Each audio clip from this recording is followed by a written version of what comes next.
কোন বাইনারি সংখ্যার 0 এর স্থলে 1 এবং 1 এর স্থলে 0 বসিয়ে নতুন যে সংখ্যা পাওয়া যায় তাকে কি বলে? একের পরিপূরক বলে। একের পরিপূরকের সাথে 1 যোগ করে যে নতুন সংখ্যা পাওয়া যায় তাকে 2 এর পরিপূরক বলে। তো আমি একটা সংখ্যা লিখলাম, এই সংখ্যাটা হচ্ছে ধরো 23, এই সংখ্যাটা হচ্ছে দশমিক। এই সংখ্যাটা কি 2 এর পরিপূরক এইভাবে করব না এটার বাইনারি করব? বাইনারি, কারণ আমি বলেছি সংজ্ঞায় যে একের পরিপূরক কিভাবে করব? পুরো বাইনারি সংখ্যা, তার মানে এটার বাইনারি মান বের করতে হবে। তাহলে বাইনারি মান বের করব কিভাবে? বাইনারি মান বের করব, তো দেখো এই 23 এর বাইনারি মান বের করতে গেলে 10 দ্বারা ভাগ করতে হবে। তাহলে 2 দ্বারা ভাগ করব, তাহলে 2 দ্বারা যদি ভাগ করি তাহলে কত হবে? 11 দুগুণা 22, 1 5 দুগুণা 10, 1 তারপর হচ্ছে 2 দুগুণা 4, 1 4 2 একে 2 2 0 0, ঠিক আছে? ওকে, এমএসবি আর এটা হচ্ছে এলএসবি। কারণ প্রশ্ন আসতে পারে 2 এর পরিপূরক কোন সংখ্যাগুলো করব? যে সংখ্যার ঋণাত্মক মান চাইবে। দেখো এখন দেখো আমার 23 এর বাইনারি মান কিন্তু এই পর্যন্ত শেষ। এখন যদি প্রশ্নে বলে দেয় যে -23 এর মান কত, -23 এর বাইনারি মান কত, এটা যদি বের করতে বলে তখন আমি কি করব? তখন আমার করতে হবে কি, এই যে 23 এর তাহলে এই যে আগে 23 এর মান বাইনারি মানটা লিখতে হবে। তাহলে 23 এর বাইনারি মান লিখবো, দেখে 23 এর বাইনারি মান কত? এই যে 100101, ঠিক আছে? ওকে, এবার এখানে কয় বিট হচ্ছে? 4 বিট, 5 বিট। আমাদের নিয়ম হচ্ছে 1 বাইট হচ্ছে 8 বিটের সমষ্টি, হয় 1 বাইট অথবা 2 বাইট অথবা 3 বাইট। এখন এখানে 5টা আছে, কয়টা নিলে সুবিধা হবে আমার অঙ্কটা? 3টা। এখন যদি আমি 3টা নিই তাহলে 8টা হবে। এখন 3টার জায়গায় কেউ যদি 11টা নেয় ওর অঙ্কটা কি জটিল হবে না? এই জন্য এই 5টার জায়গায় এখানে আমি 3টে অ্যাড করব। আর যদি কোনো কারণে এই 5টার জায়গায় 9টা হয় তখন আমি কয়টা নিব? 8টা কি নিতে পারবো? কারণ আমার তো আনসারে আছে অলরেডি 9টা, তাহলে আমাকে নিতে হবে আরো 7টা নিতে হবে না? 9 7 16। তাহলে এখানে আমি 5টা আছে আর 3টা নিব, 1 2 3। আমাকে নিতে হবে সামনের পাশে, পিছনের পাশে নেওয়া যাবে না। কারণ ধরো এখানে লেখা আছে 5, এখানে 5 লেখা যেই কথা, 0 5 লেখা কি একই কথা। তাহলে এখন আমি সামনে 0 দ্বারা ফিল আপ করলাম।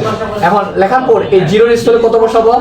1। তাহলে 1 1 1 0 1 0 0 0। ক্লিয়ার? একের পরিপূরক কি? 0 এর স্থলে 1 এবং 1 এর স্থলে 0। তাহলে এটা আমরা লিখতে পারি 1s কমপ্লিমেন্ট। 1s কমপ্লিমেন্ট লিখতে পারি না? ওকে, লিখলাম। এবার 1s কমপ্লিমেন্টের সাথে 1 যোগ করব, তাহলে এইখানে 1 যোগ করব, লিখলাম। এখন ভুলে ক্রমে এইটার সাথে যোগ করা যাবে না, যোগ করতে হবে 1s কমপ্লিমেন্টের সাথে। এবার বাইনারি যোগ কত? দেখো 0 আর 1 যোগ করলে কত হয়?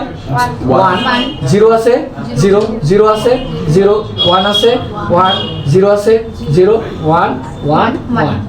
এবার দেখো এইখান থেকে দেখো আমাদের এখানে কত আসলো? এখানে কত আসবে? -23। যখন কোন সংখ্যার মানে আমি 2s কমপ্লিমেন্ট করব, ওই সংখ্যাটার চিহ্নটা ঋণাত্মক হয়ে যায়, মানে উল্টো হয়ে যায়। ধনাত্মক আছে না, ঋণাত্মক হয়ে গেছে। দেখো এটা এখন এই যে ডান দিক থেকে বাম দিকে 8তম যে বিটটা, এই বিটটার নাম হচ্ছে সাইন বিট। 8তম বিটের নাম কি?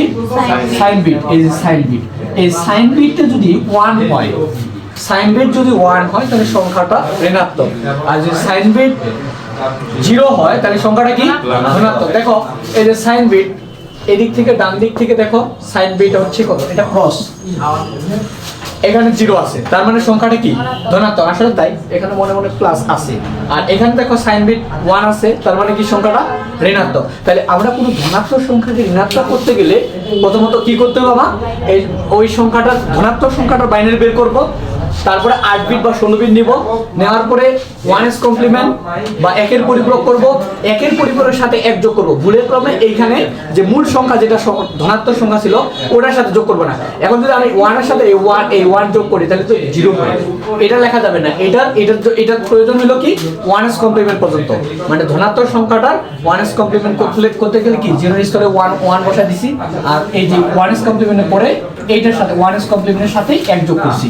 0 আর 1 যোগ করলে 1 0 0 0 1 0 1 1 1 ক্লিয়ার সাইন বিট যেহেতু 1 তার মানে সংখ্যাটা কি ঋণাত্মক এখানে যদি ঋণাত্মক এখানে সংখ্যাটা ঋণাত্মক আছে এখানে সাইন বিট 1 আসবে যদি না আসে তাহলে আমার ওই ধরনের অঙ্কগুলো 16 বিট নিয়ে করতে হবে ক্লিয়ার ওকে তাহলে আমরা এইখান থেকে সামারি যদি করি তাহলে 2s কমপ্লিমেন্ট করব কোন সংখ্যা যে সংখ্যার সামনে মাইনাস চিহ্ন থাকবে সেই সংখ্যার 2s কমপ্লিমেন্ট করব আর যে সংখ্যার সামনে মাইনাস চিহ্ন থাকবে না সেই সংখ্যার 2s কমপ্লিমেন্ট করা দরকার নাই জাস্ট বাইনারি করব যেমন এই সংখ্যার 23 এ আমাদের বাইনারি মান বের করতে বলছি তাহলে এটার জাস্ট কি করব আমরা বাইনারি করব আর যেমন এখানে -23 এর মান বের করতে বলছি আমার -23 এর বাইনারি মান কত তাহলে এই সংখ্যাটার আগে ধনাত্মক মানটা আমরা জানি 23 এর ধনাত্মক মান এটার 1s কমপ্লিমেন্ট 1s কমপ্লিমেন্টের পরে 1 যোগ করব করার পরে এটা হবে